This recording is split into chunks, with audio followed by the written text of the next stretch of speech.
The hum of the Aegis Sentinel's engines faded into a low, reverberating pulse as Commander Alina Veris peered through the reinforced viewport. Below, half of the planet was swathed in night, the other half awake in dawn's pale light. Swirling, bands of lavender clouds drifted over continents that, until hours ago, were thought barren and devoid of life. "Scanning sectors Gamma through Kappa," Alina announced into her wrist mic. Her voice sounded firm, but inside her heart pounded in an erratic rhythm. After 4 centuries of drift, of colonists carving new homes from empty space, Earth's signal had felt like a myth reborn. Dr. Ilya Ndoro, lead xenobiologist, tapped at her console. Blue-green graphs blossomed across hollow screens. "Commander, oxygen now at 21.8%. CO2 under 500 parts per million. I'm detecting large-scale photosynthetic activity, chlorophyll signatures strong enough to suggest dense flora." She exhaled, awe coloring her tone. "Atmospheric regeneration is proceeding faster than our terraforming prototypes ever managed." Alina swallowed. On screen, a moment later, a live feed materialized, sweeping. Vistas of emerald forests stretching beyond the horizon, towering waterfalls cascading into crystal lakes, coastal reefs glowing with phosphorescent life, awed gasps echoed across the bridge. Even veteran officers, whose faces were carved by years of cosmic monotony, could not hide their wonder. "Visual. Confirmation of landfall coordinates," said Lieutenant Marco Chen. "I've marked potential landing zones, low-altitude plateaus with stable air currents and minimal seismic activity." "Coordinates locked," Alina affirmed. She turned to Ilya. "Your assessment natural or engineered?" Ilya placed a gloved hand on the main console, her reflection drifting across the hollow glass. "The isotopic ratios of trace metals suggest external intervention. Look," she magnified a spectral chart. "These nanocellular structures, carbon lattices integrated at the molecular level, aren't native to Earth's pre-collapse biosphere. This is the handiwork of nanite-based terraforming." Silence stretched. No one dared speak. 4 centuries earlier, mankind had unleashed ecological collapse.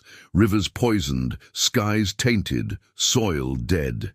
Each colonist pod had ripped free of Earth's gravity well, carrying hopes and memories into unknown cosmos. They had condemned their home to silence. Alina's voice was barely above a whisper. So Earth wasn't abandoned, it was preserved. Below, brilliant streaks of dawn cracked open across the planet's hemisphere. She keyed her comm. "Bridge to flight ops. Prepare landing shuttles Bravo 1 and 2. Bring full terraformation analysis kits and bioscanners. Standard crew complement. Plus Dr. Ndoro's team. Weapons on standby, but non-lethal." "Aye, Commander." As technicians launched the shuttles, Alina retreated to her private quarters. The hum of the ship's core felt like an anxious heartbeat. She retrieved a weathered hollow photo from her desk drawer, a sepia-toned image of verdant forests and teeming oceans, relics of pre-collapse Earth. In it stood her great-grandmother, smiling under a canopy of oaks. She closed her eyes. "We're going home," she whispered. 15 minutes later, the sleek shuttle pierced the haze at 20 kilometers altitude. Through its panoramic window, Alina spotted the landing zone, a vast plateau rimmed by bioluminescent ferns that glowed like lanterns in the early twilight. Beneath her, terraces of grass rolled toward a distant spire of metallic glass, an alien monolith rising from the earth like a living cathedral. The shuttle's landing legs kissed the moss-carpeted ground with a soft hiss. Dust and pollen swirled in the air, refracting into tiny prisms of light. Alina stood first, the planet's gravity grounding her senses in a way the Aegis never could. She inhaled deeply. The air tasted sweet, tinged with ozone and something uncannily familiar. Behind her, Dr. Ndoro released her restraints and floated down. "Sample the air," Ilya instructed Sergeant Ravi Malik. her geochemist. Ravi extended a slender probe. Into the breeze, a green hollow analysis flickered. Trace noble gas ratios are stable, he reported. No radiation anomalies, it's safe. Alina nodded. Let's move out. The landing party assembled. 2 engineers, a medic, a xenobiologist, an armed escort. Each carried sensors, sample kits, and their own hopes. Together, they approached the monolith's base. Its surface was smooth but warm to the touch. Veins of faint luminescence drifting within its translucent walls. "You feel that?" asked Malik, placing his palm against the structure. A ripple pulsed outward, like a heartbeat. Patterns glided across the wall. Geometric sigils that shifted into glowing script, Ilya whispered. Language. A soft harmonic tone echoed, and the entrance, previously invisible, slowly materialized, petals of crystalline metal unfurling to reveal an inner chamber. Inside, walls glowed with living data, holographic trees sprouting, deserts withering, oceans swelling, an archive of Terra's transformation. Alina stepped forward, awestruck. "By the ancients," she breathed, the name given in legend to the mysterious architects who had seeded worlds with life. A gentle vibration coursed through the chamber, projecting a single message in universal glyphs. Words formed in her native tongue. "We watched, we waited. Our dream rekindles in your return. Steward Earth with humility and unity." Silence reigned. In that moment, every colonist's fear and longing crystallized into one truth. Earth had not been forsaken. It had been safeguarded, awaiting its children's homecoming. Alina closed her eyes as the monolith's glow bathed her. And through her, the promise of a new beginning. The centuries of silence had ended, but now, at last, Earth had reunited with the souls who loved her most. Dawn's first true light filtered through the shifting crystal canopy overhead, illuminating the sprawling valley beyond the monolith. Commander Veris stepped gingerly over phosphorescent fungi carpeting the ground, each soft footfall releasing plumes of glowing spores. Behind her, the landing party fanned out, scanning with biosensors and mapping the terrain in 3 dimensions. "I'm picking up complex plant analogues at every trophic level," Dr. Nadoro announced, crouching beside a cluster of towering fronds. "These aren't Earth species.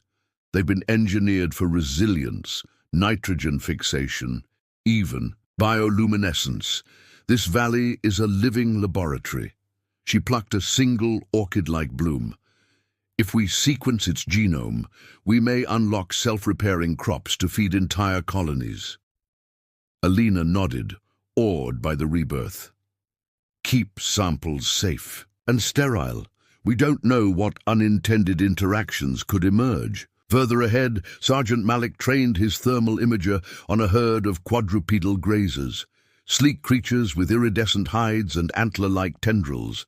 They grazed on irises that glowed like lanterns, their breath misting in the cool air. A sudden ripple of movement in the denser foliage caught his eye. 6 bipeds, draped in flowing robes of living fiber, advanced without weapons, hands raised in greeting. "Unidentified life forms," Camelot Year translator murmured. The figures moved with deliberate grace, their skin patterned with faint, circuit-like markings that pulsed in time with the monolith's glow. Dr. Nadoro stepped forward, extending a palm in the universal gesture of peace. One of the figures mirrored her motion, and a soft voice resonated in their comm units. An alien tongue unfolded into human words. "Children of the caretakers, welcome. We are the arboreal sentinels, guardians of Earth's renewal." Commander Veris felt the words settle like warm rain. "We are honored," she replied. "We come as explorers and heirs to this world. Teach us your purpose here." The sentinels led them through arches of living wood that sprouted directly from the valley floor, branches twisting overhead into natural vaults. bioluminescent. Leaves glittered like stars in the gloom. As they walked, the sentinels explained in measured tones that, when humanity fled, they had bound themselves to Earth's biosphere. Through symbiosis with the planet, they tended the nanite networks beneath every rock and root, guiding the slow rejuvenation from beneath the surface. "They are our gift," one sentinel said, touching a root that pulsed beneath their feet. "But gifts require guardians. You too must learn to listen, to feel the pulse of life beneath your souls."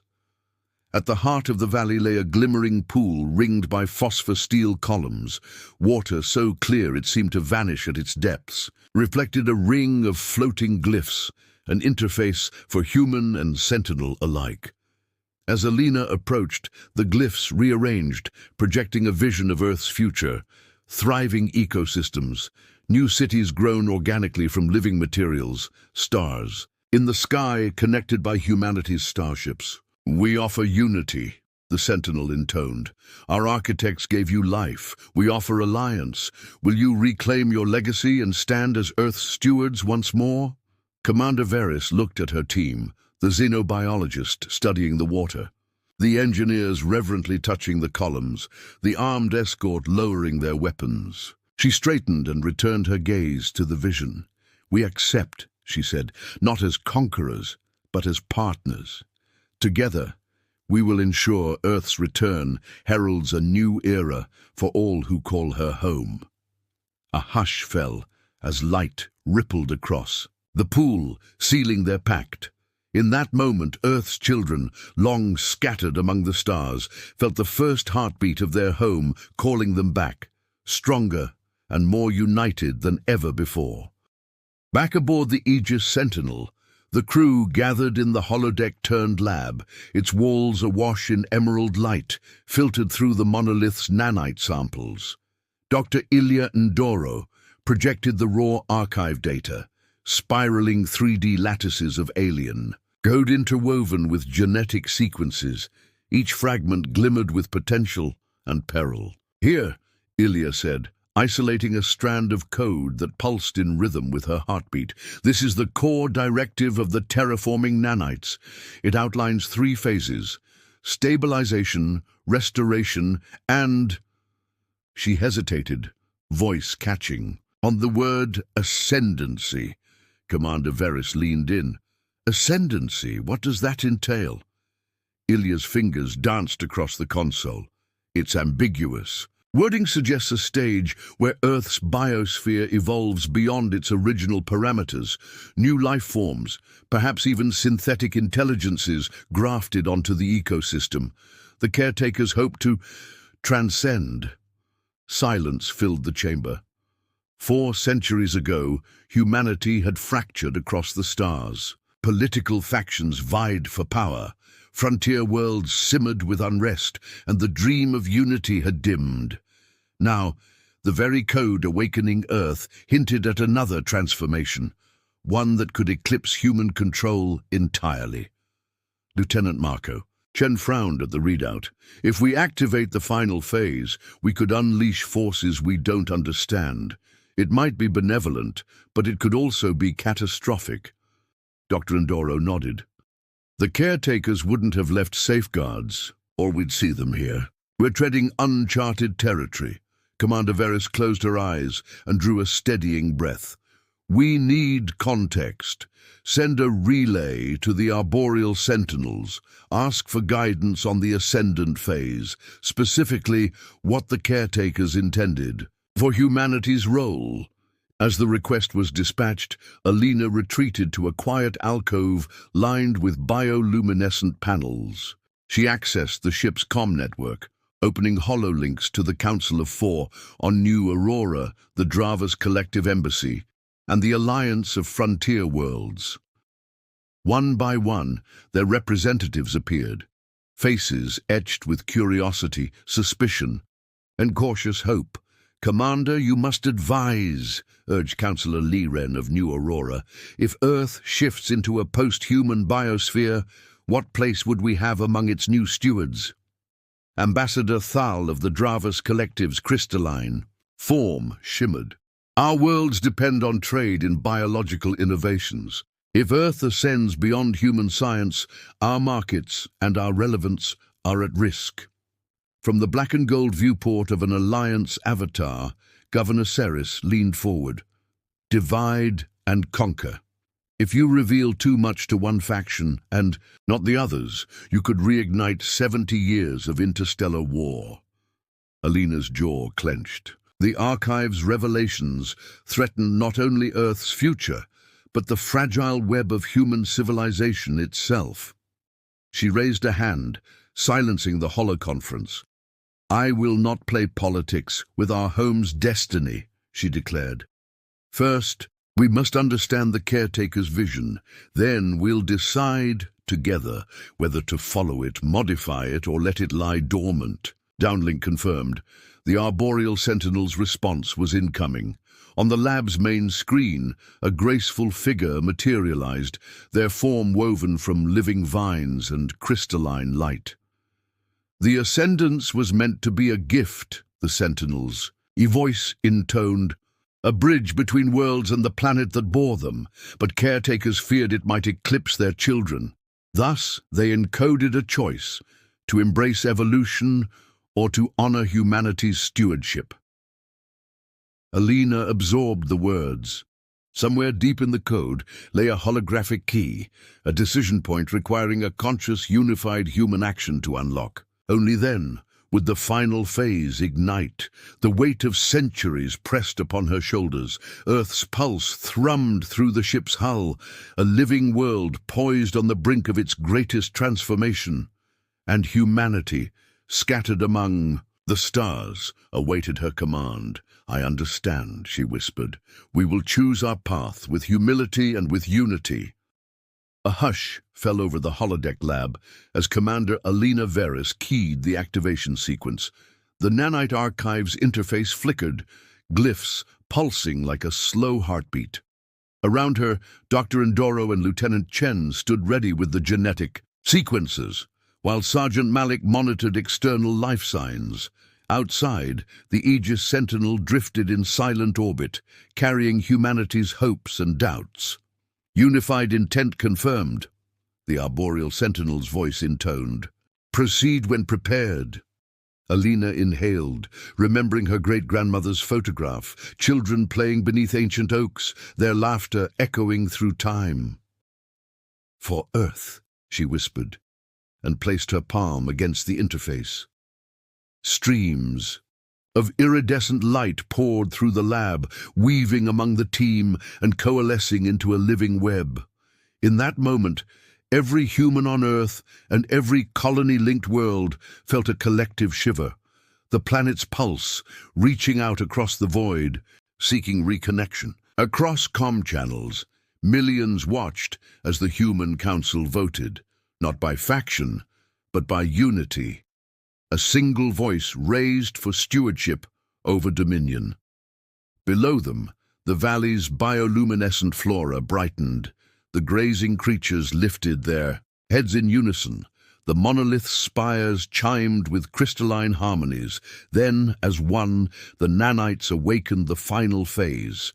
Forests deepened in hue, fractal patterns branching through canopy and root. New life emerged, ethereal fern trees that shimmered with sentient awareness, symbiotic with human consciousness. The skies radiated auroras of pure molecular light, and rivers glowed with gentle luminescence, alive with microbial communities designed to breathe new vigor into Earth's waters. On the bridge of the Aegis, alarms rang as power surges rippled through their systems. Engineers scrambled to reroute energy channels, but Alina's calm voice cut through the chaos. Stand down, it's course-correcting around us. Indeed, the planet's regenerating magnetic field enveloped the ship, creating a protective cocoon that drained interference and stabilized their orbit. Moments later, a transmission rang out from New Aurora. We stand with you, Earth's stewards, Councillor Liren declared. Similar messages poured in from the Dravas Collective, the Frontier Alliance, and every human polity. Debts of suspicion were washed. away by the shared wonder of Earth reborn, its ascendance a beacon of unity rather than division. In the valley's heart, Alina and her team emerged beneath the flowering arches. The arboreal sentinels awaited, their forms aglow with living latticework. "You have chosen wisely," the lead sentinel said. "Earth and humanity step forward together, in harmony." They pressed a crystalline seed into Alina's outstretched hand, a symbol of their covenant. "Plant this in Eden's cradle, where it will grow into the first of many living monuments to our unity." Alina bowed her head. "This is only the beginning," she replied. "We will rebuild, we will learn, and we will carry Earth's promise to the stars." As the sun dipped below the horizon, the valley erupted in bioluminescent bloom, nature's own celebration of a homecoming 4 centuries in the making. The gentle hum of the planet's heartbeat resonated through every living thing, and for the first time in generations, humanity listened. Together, they would forge a future more wondrous than any could have imagined, and Earth, their silent guardian, would never fall silent again.